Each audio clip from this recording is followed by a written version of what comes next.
Hey guys, Zomfox here, and today it is time for me to give my USFL Week 4 predictions and betting picks for the week in the season. This week has a few games that are going to be interesting and a couple that probably won't be, mainly one, but it's to be determined. So without further ado, let's just get started. The first game of the season has no point spread. The Stars against the Panthers. So there's no point spread, which basically means that because of how close the game is, they don't really see one team as a true favorite, so they're just going to let it be on the money line.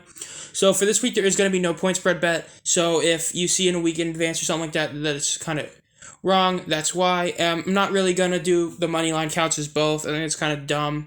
So without further ado, let's just, get started with this on the money line. So they're both pretty much almost favorites, as I said. The Stars are technically favorites, and the Panthers are technically underdogs, just a little bit.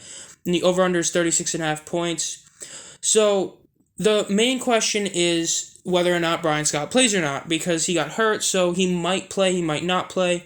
So, like I said last week, until otherwise, I'm always going with the under for the Panthers. Their defense is so good, I'm taking the under. As for the money line and the point spread, you see, the point spread is pretty much 0 is what it would usually be, I'd imagine. It's like you think you're going to tie, but because the USFL and the games are by 2 points, it's not really going to happen, so the line isn't available. But with the line not being available, I'm honestly going to just call it 0. So this is a 2-0 actually, so how I'm going to do it. Yeah, I changed mid-dot. So whichever team I pick to win the game is who I'm picking for the point spread, and so that's how it's going to be. So with that being said, I think the Panthers win again. I think the Panthers go to 2-2, so I think they're going to win and cover the spread since there's no spread to cover. I think they're going to win, which counts, maybe not. Well, you'll see at the end. You'll see at the end of the video and the next one whether or not I fully count it. I'm still debating for sure, but I probably will. But yeah, I think this Panthers, their defense is just so good, and I think the question of whether or not Brian Scott's going to play is the biggest hindrance to them. So because of that, I'm going to go with the Panthers winning this game. As for the second game of the week, it's the Generals at the Maulers, and the Generals are -9. They're 9-point favorites. The worst part about that, I'm taking that. I think the Generals win by more than 9. The Maulers don't cover. The Maulers are just so bad. They're just so bad. Especially with how good the Panthers ran the ball last week, and they're going against a team that just runs the ball, this won't be close. The Generals win. Generals win by more than 9, and I will take the over on this, actually. I think the Generals' defense will allow probably 10 to 15 points, but their offense is going to score 20 or 30.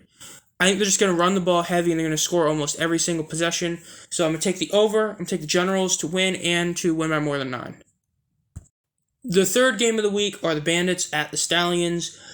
Once again, it's another one of those where it's like, until you prove me otherwise, I'm not going to get off. The Bandits barely won their game last week. Stallions, it was a really weird game, but the Stallions still won. I'm going to pick the Stallions to win this game. I don't think the Bandits cover. I think they're going to lose by more than 3.5 points. And I'm going to take the over. I'm taking the over on 41.5. I don't think the Stallions offense is going to be hindered as much as it was last week. I think they're going to be a lot better, and I'm going to take that. So, yeah, there's nothing for me to say. As long as the Stallions keep winning, you kind of got to just keep riding it, because it's just the safe pick. Until they don't, then you can, get all technical about it. But they've proven that they're really solid so far. I'm going to keep riding them. I think they win by more than 3.5. I think the score is going to be over. The last game of the week is the Gamblers at the Breakers. This is a pretty tough one to call. Put it simply, it's the Gamblers who have a really good offense, and so do the Breakers. But the Breakers, I'm pretty sure, just released TJ Logan, which is a big deal. Their ground game is going to take a hit from that. So I don't think they're going to be insane. And this is one of those where it's hard to tell. It's two quarterbacks I don't trust. But the Gamblers as a team, I just think are really, really solid. And I think because of all their stats they lead.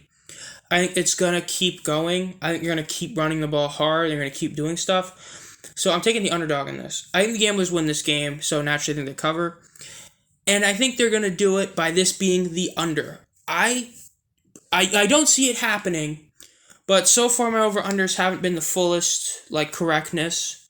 And I think that this is a game where I could see it be under. I could see the Breakers have another off night and the Gamblers just run the clock out and end up winning the game like that. So I'm going to take the under, and I'm going to take the Gamblers winning and covering the spread, naturally. So, yeah. So, as for my overall record so far, last week it was pretty decent. My spread, I actually went 4-0 in the spread because the teams I either picked to win that didn't win ended up covering the spread, or like the General Stars, where the spread was one that was right. So yeah, over and under, I went 2-2 again, and so with the money line, but which is kind of ironic since you'd expect the money line to be better than the spread sometimes, but that's how it's been so far. I feel like I'm getting pretty good at just picking which teams are going to win these games. It's just hard to pick up all the upsets, but the over under is definitely the hardest thing to gauge because these teams are so erratic, and that it's hard to fully grasp whether they're going to do good or not. The only team so far that's been consistent is the Panthers always getting the under because their defense is just so good. And that's why the odds are showing that, since their odds for the over-under was like the lowest so far, and it shows. Or one of the lowest. So, this has been ZombFox. If you want to be notified as soon as I upload any videos, and also you want to comment whether or not I should count my pick in the Panthers game as a spread or not, let me know. I'm still going to debate that. It feels weird to have this graph not have everything equal, and especially since the only reason the spread's like that is because it's the same as the money line. So, yeah. Well, subscribe if you enjoy this content. Want to be notified as soon as I upload videos. Just hit the bell. And as always, have a great night.